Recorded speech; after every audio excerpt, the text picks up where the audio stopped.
discurso realizado no Conselho de Segurança da ONU, o chanceler brasileiro Carlos França disse que o objetivo do país é o de criar condições para que o diálogo possa ser estabelecido com as partes do conflito Rússia e Ucrânia, esse conflito que acontece no leste europeu.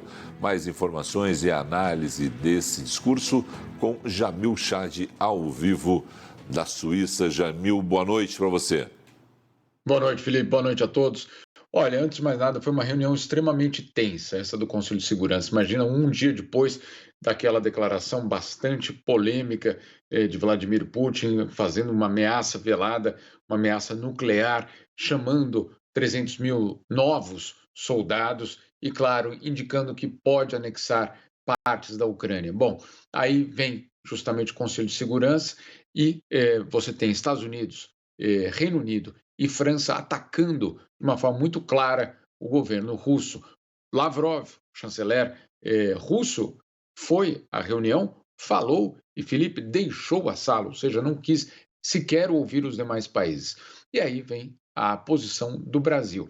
O chanceler Carlos França adotando o que já é uma postura tradicional, pelo menos nesse conflito, mas com alguns detalhes, eu diria, com algumas explicações. A primeira delas é de que, claro, o Brasil defende que haja um cessar-fogo imediato para que seja iniciada um processo de negociação. Agora, para isso acontecer, eles querem, pelo menos o governo brasileiro insiste, que o Conselho de Segurança crie as condições para que essa negociação seja estabelecida. E para isso, Felipe, segundo pelo menos o chanceler, não é hora de acusar, não é hora de divisões, não é hora, é claro, de aprofundar basicamente a tensão. E que, claro, o Brasil quer diálogo.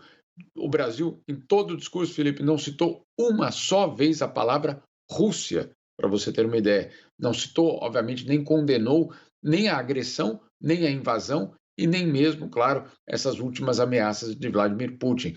Então, é uma posição já tradicional, mas que, claro, neste momento de extrema tensão, chama atenção, claro, por conta aí dessa, eu diria, dessa incapacidade do diálogo entre, de um lado, os europeus e americanos e, claro, do outro, a Rússia.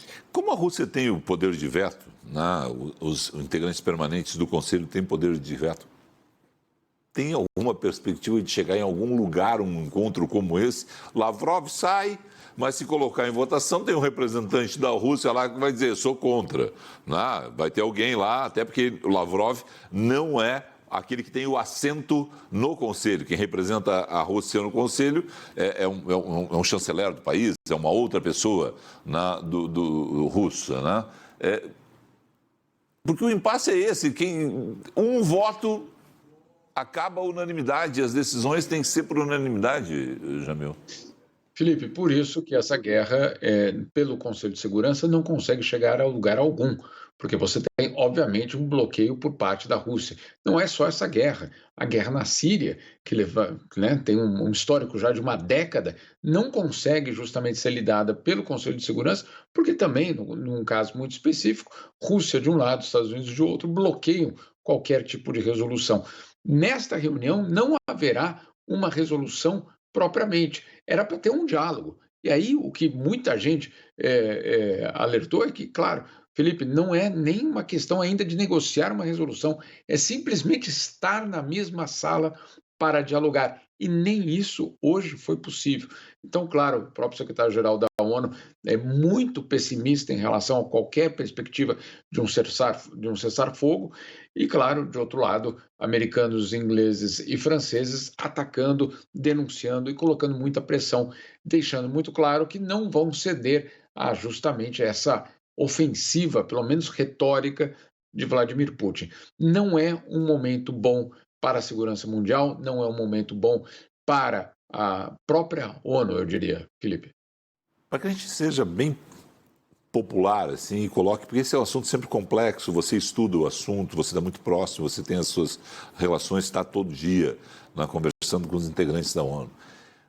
Para nós, que olhamos de fora, assim, Putin, mesmo que ele tenha usado, que ele não está blefando, e mesmo que tenha havido essa preocupação internacional, né? E a gente vê, assim, que tem um fundo mesmo, então, hoje de, eu vou usar a palavra medo, né, de temor, né, que o Putin tome uma... Olha, o Putin é suficientemente irresponsável para pegar e tomar uma medida mais dura num momento que, é bom lembrar, a Ucrânia, mesmo que economicamente ele esteja estável, que economicamente a Europa esteja dependendo dele, a gente fala aqui de gás, a amônia, a ONU está fazendo esforços nesse sentido da amônia agora para que ele libere cargas de amônia, mesmo que todo mundo esteja lá, olha, Putin, vamos conversar nas questões econômicas, ainda há um temor que ele faça alguma coisa em função desse avanço da Ucrânia sobre as áreas que tinham sido ocupadas pela Rússia. Exatamente, Felipe. Vamos também entender que o que existe hoje na Ucrânia não é só o exército ucraniano lutando, é o exército ucraniano com bilhões de dólares de ajuda dos americanos e europeus. Alemães, ingleses, franceses, americanos estão botando dinheiro lá. Bom lembrar que também tem os interesses das indústrias armamentistas de alguns aí nesse caso, mas estão colocando dinheiro e estão colocando armas. Certamente. Então já é dito que essa é uma guerra por procuração, ou seja, é uma guerra já entre o Ocidente e a Rússia via os ucranianos. Basicamente é isso que acontece. E aí qual é a grande preocupação internacional? É de que Putin se recuse a perder. Você fala, mas todo mundo vai se recusar a perder. Não, se você vê que a sua existência está em risco, eventualmente você chega a um acordo de paz para que você volte para casa com alguma coisa. Agora, o grande medo é de que Putin simplesmente não possa ser derrotado nessa guerra. Isso, inclusive, para a sobrevivência dele como presidente russo. E aí ele poderia cruzar essa última linha, dizendo, olha, não é uma arma nuclear tradicional, são armas táticas, mas aí a pergunta, né, até que ponto algo que nunca foi utilizado poderia ser limitado? Existe guerra nuclear limitada? Obviamente, pelo menos teoricamente, isso nunca aconteceu. Não existe uma guerra, pelo menos prevista, uma guerra nuclear limitada. E aí você tem, claro, uma enorme preocupação de que isso, claro, destrave ou abra a possibilidade, e aí sim, de um confronto direto entre OTAN e Rússia. E aí a gente vai estar falando, Felipe, também aqui sendo muito claro, seria sim a Terceira Guerra Mundial.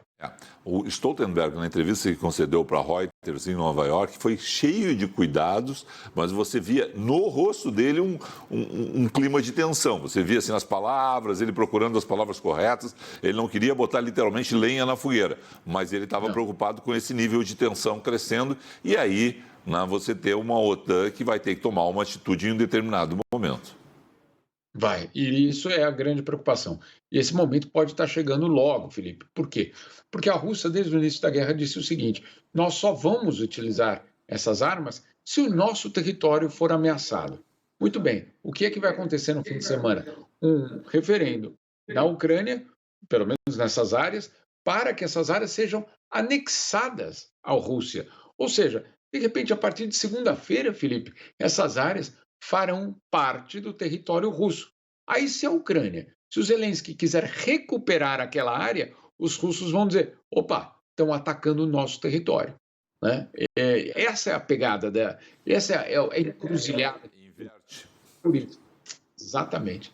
É, no fundo, algo muito estratégico o que ele está fazendo. Você anexa o que não era teu, diz que é teu, e diz depois: olha, se atacar o meu território, aí eu posso usar essas armas. É uma jogada e tanto. Obviamente, só uma superpotência pode fazer algo parecido, violando todos os tratados internacionais, violando a Carta das Nações Unidas e coloca, insisto, o mundo numa situação extremamente arriscada. Jamil, quero agradecer a você. Faltou a gente dizer alguma coisa? Vamos lá. A gente tem um tempinho aqui, senão eu já estou com o pessoal de Brasília também pedindo passagem. A única coisa é que o secretário-geral da ONU não vê nenhuma perspectiva de negociação neste momento, o que, depois dessa reunião, parece muito óbvio. Obrigado a você. A gente vai continuar acompanhando o canal aberto. Qualquer novidade você retorna. Boa noite, Felipe.